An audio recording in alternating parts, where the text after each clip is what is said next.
எல்லாருக்கும் வணக்கம். நாங்கள் பிரியா பேசுகிறேன். இன்றைக்கி வீடியோ எதை பார்த்தீங்கன்னா, இதுதான் வந்து டேட்ஸ் மரம். ஸோ உங்களுக்கு எல்லாருக்கும் இது காட்டணும்னு இது பாருங்கள், அழகாக இந்த மாதிரி நெட் போட்டு வச்சுருக்காங்க. ஸோ தட் அது பழுத்தாலும் கீழே விழாது. ஸோ அதுக்கு தான் இந்த மாதிரி அழகாக நெட் போட்டு வச்சுருக்காங்க.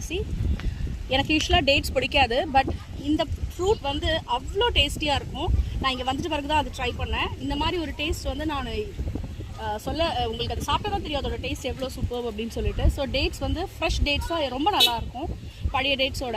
இங்கே பாருங்கள் எவ்வளோ சூப்பராக இருக்குன்னு. ஸோ நிறைய டேட்ஸ் வந்து இங்கே ஃப்ரீயாக இருக்கும், நம்ம எடுத்து சாப்பிடலாம். கவர்மெண்ட்டே அதுக்கு பக்காவாக பிளான் பண்ணி அவங்க ஆள் வச்சு இதெல்லாம் சூப்பராக மெயின்டைன் பண்ணுறாங்க. ஸோ இவங்க தான் எடுக்கணும் அவங்க தான் எடுக்கணும்னு கிடையாது, நம்மளுக்கு வேணா கூட நம்ம பறித்து சாப்பிடலாம். ஸோ இப்படி தான் இருக்கும். இன்னும் கொஞ்சம் பெருசானா பழுத்துட்டு அதுக்கப்புறம் நம்ம அதை எடுத்து சாப்பிடலாம். ஒரு டேட்ஸ் ஒரு வெரைட்டிஸ் இருக்குது.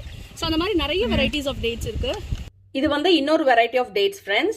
இது வந்து நான் இன்னொரு ட்ரீலேருந்து நான் ஷூட் பண்ணியிருக்கேன். நான் அப்போ காமிச்சது வேற ஒரு ட்ரீ, இது வந்து இன்னொரு ட்ரீ. இந்த மாதிரி நிறைய ட்ரீஸ் இருக்குது, நிறைய வெரைட்டி